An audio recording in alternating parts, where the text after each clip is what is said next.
जय माँ भगवती। भगवती प्रेम ज्ञानशाला के सभी सब्सक्राइबर्स को मेरी दुआएं हैं कि आप सब इस कोरोना काल में स्वस्थ रहें। आज जो कहानी हम आपको सुनाने जा रहे हैं, इसका शीर्षक है करनी का फल। आप जो काम करते हैं, कर्म जो करते हैं, उसका फल आपको कैसे मिलता है।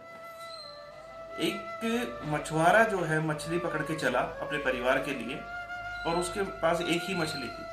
और जैसे ही वो नदी के किनारे से बाहर निकला, तभी वहां पे एक भाई टाइप का इंसान आ गया। भाई मतलब एक माँ बाप का बेटा नहीं, भाई मतलब डॉन, बदमाश जिसको हम कहते हैं। वो आया और उसने उस मछली को छीन लिया। मछुआरा कमजोर था, उसने सोचा कि भाई मैं इससे लड़ तो नहीं सकता। उसने वो मछली जैसे ही भाई के हाथ में दी, वो मछली जिंदा थी, उसने भाई के हाथ पे यहाँ काट लिया। बड़ी नॉर्मल सी बात थी। भाई उसको लेके चले गए। 10, 12, 15 दिन के बाद जहां से उस मछली ने काटा था, वो वहां घाव होने लगा। ये डॉन जो थे वो डॉक्टर के पास गए, उन्होंने अपना चेकअप कराया तो डॉक्टर ने बताया कि घाव बड़ा भयंकर है, बहुत जहरीला है, ये पूरी बॉडी को आपको खराब कर देगा, आपकी मृत्यु भी हो सकती है, तो इस घाव को कटवा लीजिए, आपका हाथ यहां से हमें काटना पड़ेगा। जान बचानी थी तो चलिए जी, कटवा दीजिए। भाई का हाथ यहां से काट दिया गया, ये हिस्सा अलग। 10 दिन, 15 दिन, 20 दिन, महीना बीता। उसके बाद वो घाव यहां से होना शुरू हो गया। हाथ यहां से तो कट ही चुका था। डॉक्टर के पास फिर से गए। डॉक्टर ने बताया यार ये अजीब सी है, ये जहर अंदर ही फैल रहा है, तो अब आपका हाथ यहां से काट देना पड़ेगा। पहले यहां से कटा था, वो यहां से कटेगा। अब जान बचाने के लिए क्या मरता क्या ना करता, तो यहां से भी हाथ कटा दिया गया। महीना 2 महीना बीता था, वो घाव फिर यहां होने लगा।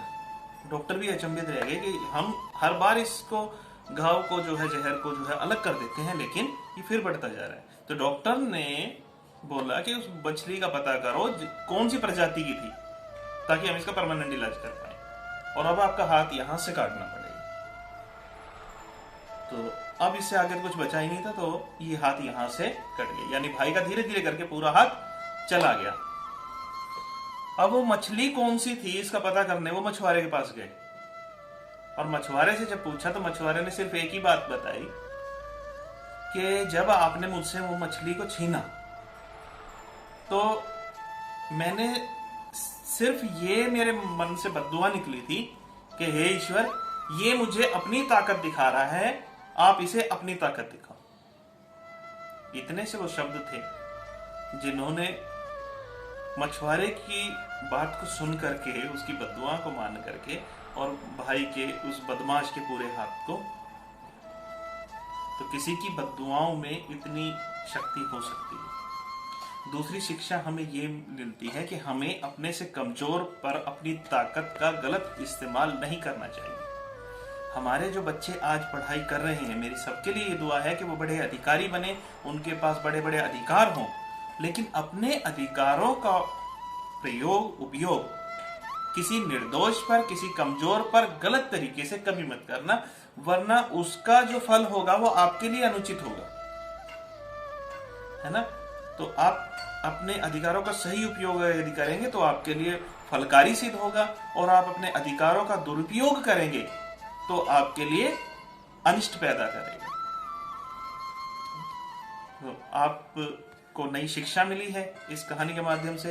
यदि आपको ये कहानी, ये वार्ता आपको समझ में आई हो, अच्छी लगी हो, तो प्लीज भगवती ज्ञानशाला को आप जो है सब्सक्राइब करें, इस कहानी को लाइक करें, इसके बारे में कमेंट लिखें, या जिसके बारे में आपको कहानी सुननी है आगे उसके बारे में कमेंट लिखें। हम तैयार करेंगे उस टॉपिक को और आपके लिए लेके आएंगे। जल्द से जल्द ये कोरोना काल खत्म हो जाए, ये दुआ करेंगे माँ भगवती से। पूरा विश्व जो है मेरा पहले के जैसा हंसने खेलने लगे। इसी शुभकामनाओं के साथ जय माँ भगवती।